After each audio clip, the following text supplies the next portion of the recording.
لوگ کیملز کو بیچنے اور خریدنے کے لیے جاتے ہیں۔ اس کے علاوہ راجستھان سے لائے جانے والے ہارسز وغیرہ کی بھی سیل ہوتی ہے ان فیئرز میں۔ تو یہ کافی وہاں پہ بہت بڑا میلہ جیسا ہوتا ہے جس میں الگ الگ جگہوں سے لوگ وہاں پہ اپنے کیملز کو خریدنے اور بیچنے کے لیے آتے ہیں۔ اب یہاں پہ ہمارا جو نیکسٹ ٹاپک ہے factors that contribute to the movement of pastoralists. اگر ہم بات کریں یہ جو پاسٹورلسٹس ہوتے ہیں ان کو پتہ ہوتا ہے کہ ہمیں کس موسم میں کس وقت موو کرنا ہے۔ ان کو اپنی ٹائمنگ وغیرہ کا بہت زیادہ خیال رکھنا پڑتا ہے کیونکہ ان کو یہ انشور کرنا پڑتا ہے کہ ان کے جانوروں کے لیے جو پاسچر لینڈز مطلب اویلیبل ہوں گی تو کس جگہ پہ اویلیبل ہوگی اور کس ٹائم پہ ہوگی۔ ان کو اس ٹائم موومنٹ کے بارے میں بہت کچھ پتہ بھی ہوتا ہے اور پتہ رکھنا بھی پڑتا ہے کیونکہ جیسے ہم نے بات کی جو گجر بکروال ہمارے جموں کشمیر میں ہے وہ کس طرح سے لوور شوالکس میں ونٹر گزارتے ہیں اور اپر ماؤنٹینز میں سمر گزارتے ہیں۔ اس کے علاوہ اگر ہم بات کریں جو کسٹمری رائٹس وغیرہ ہے ان لوگوں کی کا یا ٹریڈیشنز وغیرہ تو انہوں نے کافی اچھی ریلیشنز بنائی ہوتی ہے فارمرز کے ساتھ کیونکہ جب یہ سفر پہ نکلتے ہیں ایک جگہ سے دوسری جگہ جب ان کو پتہ ہوتا ہے ایک جگہ پہ ہمارے جو پاسچرز وغیرہ وہ ختم ہو گئے ہیں تو ہمیں دوسری جگہ موو کرنا ہے تو راستے میں فارمرز کے ساتھ ان کے ریلیشنز ہونے بہت ضروری ہے کیونکہ راستے میں ان کے اینیملز کو گریز کرانے کے لیے جو ہارویسٹڈ فیلڈز وغیرہ اویلیبل ہوتے ہیں ان جگہوں پہ مینیورز وغیرہ جو ان کے جانور کرتے ہیں اس سے کسانوں کو بھی فائدہ ملتا ہے اور ساتھ ساتھ میں یہ بھی اپنے جانوروں کو گریز کراتے ہیں ان کو بھی دوسری طرف فائدہ ملتا ہے۔ اس دوران یہ الگ الگ کام بھی کرتے ہیں۔ یہ جو نومیڈک لائف گزارنے والے ہوتے پاسٹورلسٹس ہوتے ہیں جیسے ہم نے رائکاز کی بات کی جس طرح سے ہم نے پچھلی بار ڈانگرز کی بات کی کہ وہ ساتھ ساتھ میں کلٹیویشن بھی کرتے ہیں جس طرح سے ہم نے بات کی تھی ٹریڈ بھی ساتھ ساتھ میں کرتے ہیں بلینکٹس وغیرہ بناتے ہیں یا الگ الگ چیزیں بناتے ہیں۔ اس کے علاوہ اپنے جانوروں کو بھی پالتے ہیں کیونکہ ان کے جانور جو ہوتے ہیں کافی زیادہ جو ملک پروڈکٹس وغیرہ وہ دیتے ہیں ان کو بیچنے بھی یہ جاتے ہیں مارکیٹس وغیرہ میں۔ اس کے ساتھ ساتھ اپنے جانوروں کو اس کے بعد بیچتے بھی ہیں جس سے ان کی اکنامی میں زیادہ اضافہ ہوتا ہے۔ تو اب یہاں پہ ہمارا جو مین ٹاپک ہے جیسے کہ ہم نے پچھلی بار بھی بات کی تھی کہ کولونیل رول سے کیا اثر پڑا ان کی زندگی پر۔ اگر ہم یہاں پہ بات کریں بہت سارے لاز ٹائم ٹو ٹائم جو کولونیل گورنمنٹس وغیرہ تھی انہوں نے بنائے کیونکہ اگر ہم بات کریں جیسے پچھلی بار بھی ہم نے بات کی تھی جب 19th سینچری کے دوران جب یہاں پہ برٹشرز رول کر رہے تھے اسی طرح سے افریقن کانٹیننٹ میں بھی الگ الگ جو کولونیل ماسٹرز تھے وہ رول کر رہے تھے ویسٹرن کنٹریز کے۔ تو انہوں نے کیا کیا انہوں نے کہا کہ یہ جو گریزنگ لینڈز وغیرہ ہے یہ ویسٹ لینڈز ہے ہمیں ان کو ڈل کر کے ایگریکلچرل فیلڈز میں تبدیل کرنا پڑے گا جس سے ہمیں فائدہ ملے گا۔ فائدہ یہ ملے گا اگر ہم ان پاسچر لینڈز کے بدلے وہاں پہ ایگریکلچرل ایکٹیویٹیز کرائیں گے تو ایک تو ہمیں ریونیو جنریٹ ہوگا وہاں سے اور دوسرا کیش کراپس وغیرہ ہم وہاں پہ مطلب سو وغیرہ کر سکتے ہیں یا کلٹیویٹ کر سکتے ہیں کیونکہ یہ جو ویسٹ لینڈز ہے یہ کسی فائدے کے نہیں ہے۔ لیکن دوسری طرف اگر ہم بات کریں یہ پاسچر لینڈز کن کی جاگیر تھی، یہ جاگیر تھی پاسٹورلسٹس کی نومیڈز کی جو اپنے جانوروں کو چراتے۔ Wasteland rules and forest acts جیسے کہ ہم نے پچھلی ابھی بات کر رہے تھے کہ جو برٹشرز وغیرہ تھے وہ سمجھتے تھے کہ یہ جو پاسچر لینڈس ہے یہ ویسٹ لینڈس ہے اس سے کوئی فائدہ نہیں ملنے والا ہے اس کو ہمیں ایگریکلچر فیلڈس میں چینج کرنا پڑے گا۔ اس کے لیے انہوں نے کیا کیا بہت ساری جو ٹرائبل کمیونٹیز تھی ان کو انہوں نے کنونس کیا اور فورسبلی ان کو انکریج کیا کہ آپ ایک جگہ پہ سیٹل ہو جائیں اور اس کے بعد انہوں نے کچھ لوگوں کو ان میں سے ہیڈ مین بنایا ان گاؤں کا۔ اس کے بعد وہاں پہ لوگ جو تھے وہ اب کاشتکاری کرنے لگے کلٹیویشن کرنے لگے الگ الگ کراپس کی۔ اس کے بعد وہاں پہ ان لوگوں کو اب ریونیو وغیرہ دینا پڑا۔ اس کے علاوہ جو جنگل وغیرہ تھے وہاں پہ ان کی انٹری کو روکا گیا، کیونکہ برٹشرز وغیرہ کا ماننا تھا کہ یہ جو جنگل ہے وہاں پہ جو نئے نئے چھوٹے چھوٹے پیڑ اگتے ہیں ان کو یہ جانور کھاتے ہیں، اس لیے ان سیپلنگس وغیرہ کو بچانے کے لیے ہمیں ان مطلب پاسٹرلسٹس کو، نومیڈس کو جنگل میں انٹری نہیں دینی چاہیے۔ جیسے ہم نے پچھلی بار بھی بات کی تھی پچھلے چیپٹر میں،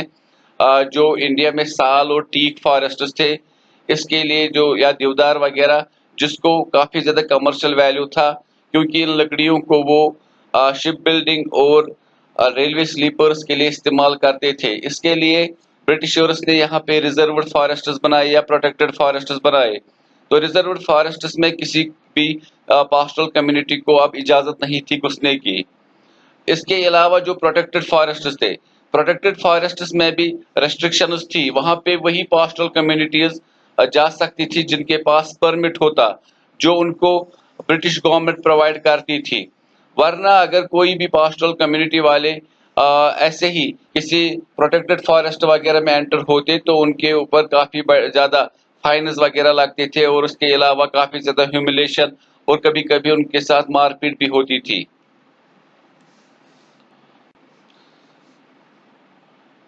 کرمنل ٹرائبز ایکٹ، تو برٹش آفیشلز نے کیا کیا، اگر ہم بات کریں وہ چاہتے تھے کہ ایک ہم سیٹلڈ کمیونٹی پہ رول کرے، کیونکہ یہ جو پاسٹرلسٹس ہوتے تھے، میں نے پہلے بھی کہا تھا، یہ نومیڈک لائف گزارتے تھے، یہ الگ الگ جگہوں پہ جا کر اپنے جانوروں کو پاسچرائز کراتے تھے یا گریز کراتے تھے۔ تو اس کے لیے برٹش گورنمنٹ نے کیا کیا، 1871 میں انہوں نے ایک ایکٹ پاس کیا، کرمنل ٹرائبز ایکٹ۔ اس ایکٹ کے تحت جو کمیونٹیز یا کرافٹس مین، ٹریڈرز وغیرہ، جو مطلب یہ پاسٹرلسٹس وغیرہ تھے، ان کو کلاسیفائی کیا گیا کرمنل ٹرائبز، کیونکہ یہ ایک ہی جگہ پہ سیٹل نہیں ہوتے تھے، اور اس کے لیے اگر ہم بات کریں، یہ جو پاسٹرلسٹس وغیرہ تھے یہ کبھی ٹیکسز بھی نہیں دیتے تھے، یا پھر ایک جگہ پہ کلٹیویشن بھی نہیں کرتے تھے، اس کی وجہ سے ریونیو بھی نہیں دے پاتے تھے۔ تو جب برٹش گورنمنٹ نے کرمنلز ان کو مطلب کہا، اس کے بعد بہت سارے لوگوں کے ساتھ یہاں پہ ناانصافی ہوئی، بہت سارے جو ان میں سے لوگ تھے ان کو مجبوراً اپنا کام چھوڑنا پڑا اور ایک ہی جگہ پہ سیٹل ہونا پڑا، اور اپنا کام یا کچھ مطلب لوگوں نے اپنا کام ہی چھوڑ دیا۔ اس کے علاوہ جو پولیس وغیرہ، ولیج پولیس وغیرہ تھی، ان کے اوپر کافی زیادہ اسٹرکٹ واچ رکھتے تھے، تاکہ یہ لوگ جو ہے ایک جگہ سے دوسری جگہ آتے جاتے ہیں تو کہیں ان میں سے کسی نے ٹیکس وغیرہ، تو